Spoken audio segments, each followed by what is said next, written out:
So I wanted to close the loop on a BBC that I did in December. I have a habit of getting very impassioned in my BBCs and say, I'll continue with this the next time I have a BBC, and then I never do it. So in December, we were just starting, and once again, I'm still in the beautiful leftover of the refuge retreat.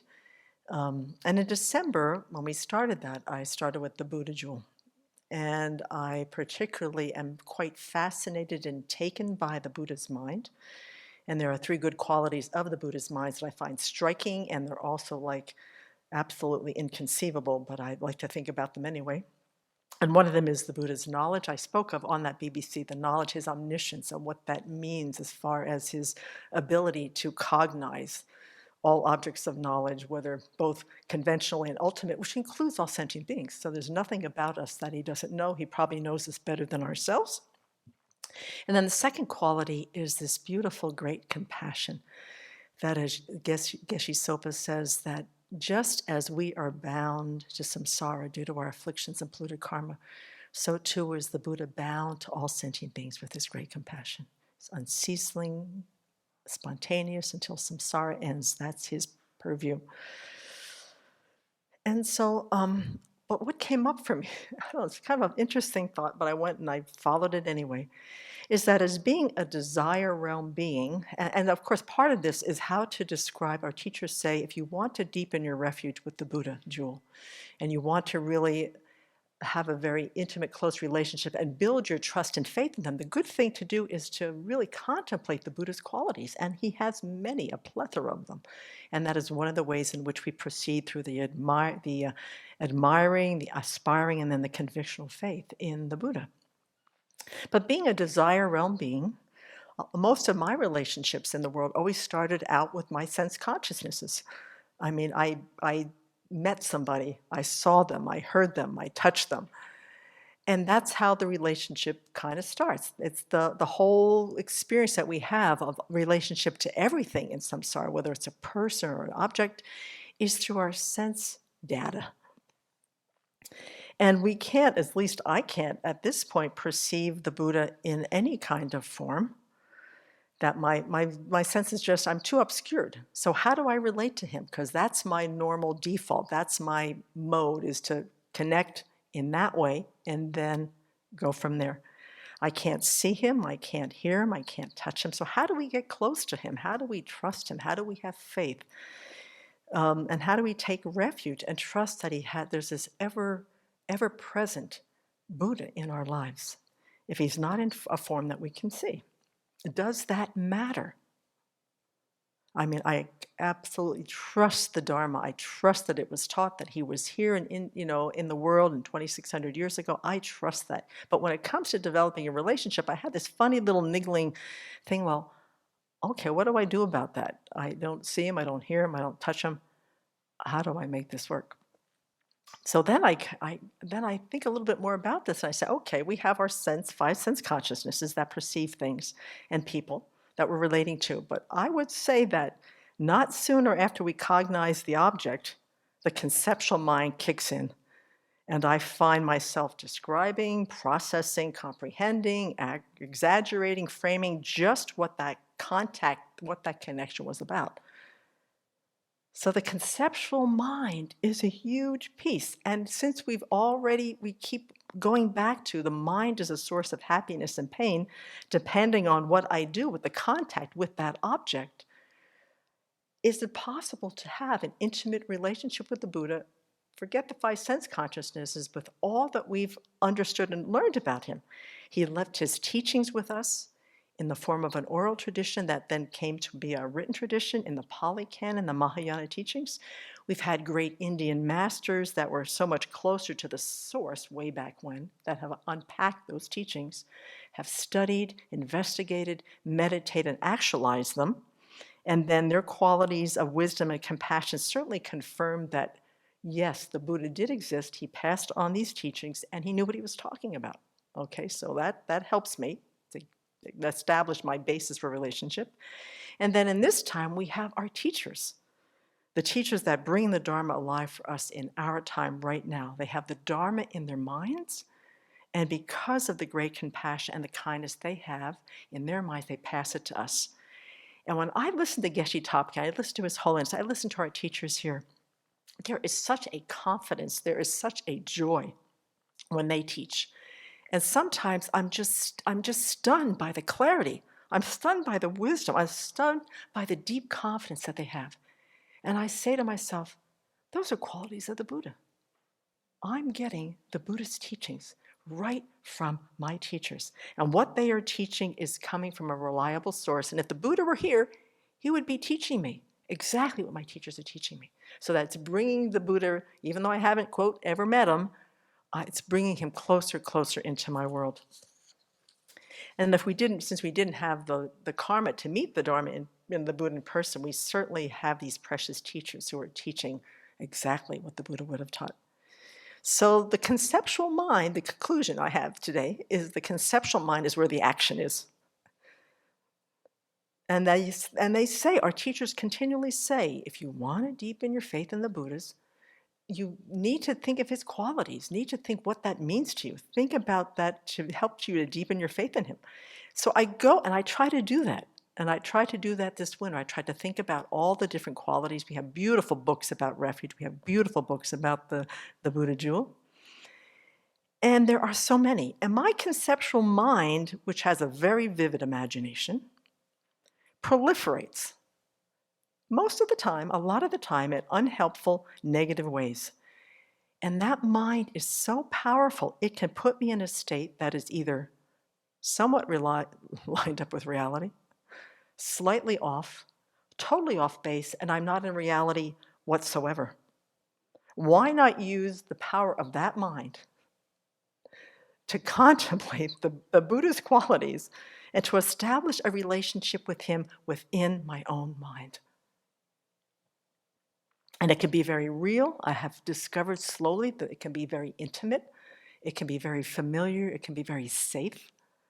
It can be very fun.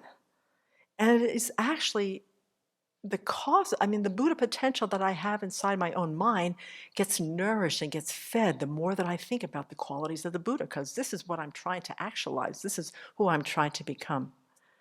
And that the Buddha is emanating, the emanation body is emanating all over the place in our universe. I can't see them, but that's, right now, that's okay. So then the qualities of omniscience and great compassion, thinking about this in my mind, is that they come from the Buddha's side. This whole, we're in his purview all the time. He understands, he knows what we're abandoning, he knows where we are, our dispositions. I can think of that in my mind in relationship to him, that he's got my back. He knows what I'm doing, he knows what I'm thinking. I can't hide, I can't escape from his omniscient mind.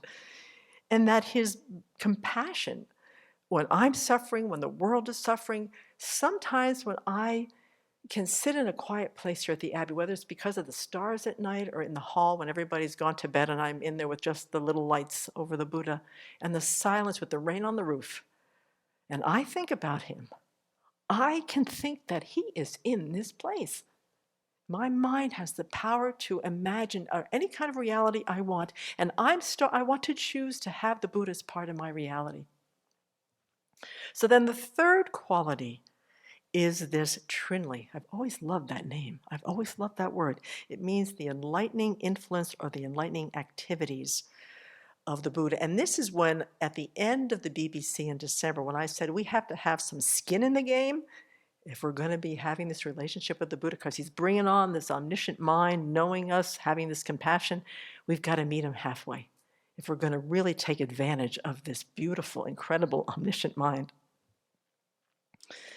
And as a result, what happens when we clear the decks in our mind? What could be the possible results when the Trinly of the Buddha meets with the mind of an ordinary being that is kind of on the same radio wave, maybe, or somewhere in the general area, listening? And I want to think sometimes, and this is part where the imagination happens, is that when I've listened to teachings, or any of us have listened to teachings, and there's this aha moment, that it is so clear that the threads of Dharma that we've been listening to, somehow they're starting to tie together. And there's this moment of clarity. Sometimes it doesn't last long, sometimes it lasts for a few days, sometimes I can hold it. I would like to think that there's some enlightening activity happening there to help me to meet that peace. Or there are dire situations that are in our lives or in anybody's life, and then something or someone enters the situation and it ends up changing for the good of all. I mean, we could use our conceptual mind to think about how could the Buddha's enlightening activity impact us in a very personal day-to-day, and we can have fun with this. Now, the secret is that the motivation must be, as Venerable Pelge said, no matter what. We need a good heart. We need a bodhicitta motivation. The Buddha's not interested in making any contact with us. Maybe with his great compassion will always be there, but he's not going to, we can't connect with him if we're coming from a place of anything less than a good heart. So then, for the third of the qualities of the Buddha's mind, there is a place in this absolutely amazing book that the whole last part, once you reach the path of no more learning and you become a Buddha, there are 50 pages in here where His Holiness tries to explain for our conceptual minds what it must be like. And the enlightening activity, so he says, and this comes from Maitreya explaining, and they do this in the chapter that I'm in right now, is because it's so hard to articulate what the enlightening activity, how it actually functions, they use 9 similes. That's something of our world or something beyond, a little bit above our world, to try to articulate or elaborate what this enlightening activity might be like. So there's the celestial drum that doesn't have to be drummed by anybody, the wish-fulfilling jewel, the sun, a rainstorm, the earth, space, and echo. So all these similes that are laid out, that His Holiness lays out to try to somehow give us a sense of what the lack of effort, the lack of, the Buddha is just so in the groove all the time that he doesn't have to put any type of effort or motivation to be of influence as long as we're open. And here's the catch, here's the skin in the game. It says here that the Buddha, to explain the Buddha's awakening activity through these 9 similes, because it's hard for us to conceptualize how the Buddha's awakening activity functions. We are so habituated to every activity requiring thought, planning, effort, and evaluation that we find it puzzling to consider that the Buddha's awakening activities can occur without these. He's able to do this as a result of the innumerable causes he created as a bodhisattva. These causes included the vastness of his spiritual realizations and the magnitude of his dedication prayers. As seen through these similes, the benefit we receive from the Buddha's awakening activities, here's the skin in the game, folks, also depends on the causes we have created. And this next sentence is one that I heard Venerable say years ago. I see it in the books, and I'm just struck by the significance of it and the power of it. Our karma, once we go through the qualities of the Buddha, we get a sense of the power of this mind, this Dharmakaya. The awakening activities of a Buddha are equal strength to our karma. Our karma and the Buddha's awakening activities are of equal strength in bringing results. You can see where the skin in the game becomes important. Our karma, or the way in which we perceive the world, what we create.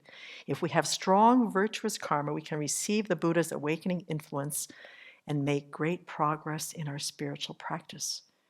If our virtue is weak and our non-virtuous karma is strong, the Buddha's awakening activity cannot override the force of our negativities. However, as we direct our energy away from the destructive thoughts and actions and towards constructive ones, we create the space in which the Buddha's awakening activity can touch and reach us. We become receptive vessels, often fueled by the weariness of constantly experiencing dissatisfaction or misery. It may also be sparked by seeking the meaning in our lives. The strong impetus for making changes in our life may be meeting a qualified spiritual mentor. So all the threads start to connect. but to realize that our karma is equal to the Buddha's enlightening activity. That could be one of the most empowering statements that we say to ourselves as we're about to engage in our day. And then last but not least, Geshe Zopa, who always, his mind, he tells us exactly what he's thinking. Let's see. He says that the Buddhas have shown us how to accomplish every possible worldly glory and super mundane attainment. There is nothing that they have not done. But from our side, well, that's a problem, isn't it? We haven't done our homework. We need to think about who the Buddha is in relationship to us. You are someone searching for protection, and each of the Buddha's teachings has a purpose for you. You have to learn how each part works and how they all fit together. When you understand that, you will comprehend the functions and qualities of the Buddha's enlightening activities. And you'll recognize that the teachings are trustworthy and profound, and that your faith in the Buddha and your own teacher will naturally develop. It is all, the dependent arising of this whole thing.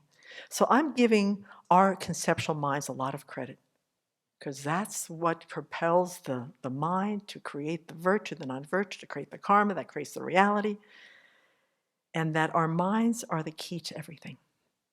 So let's work on them so that the Buddha can really connect in our relationships to all of them, not just Shakyamuni Buddha, but all the Buddhas can grow as we journey on the path to awakening for the benefit of all.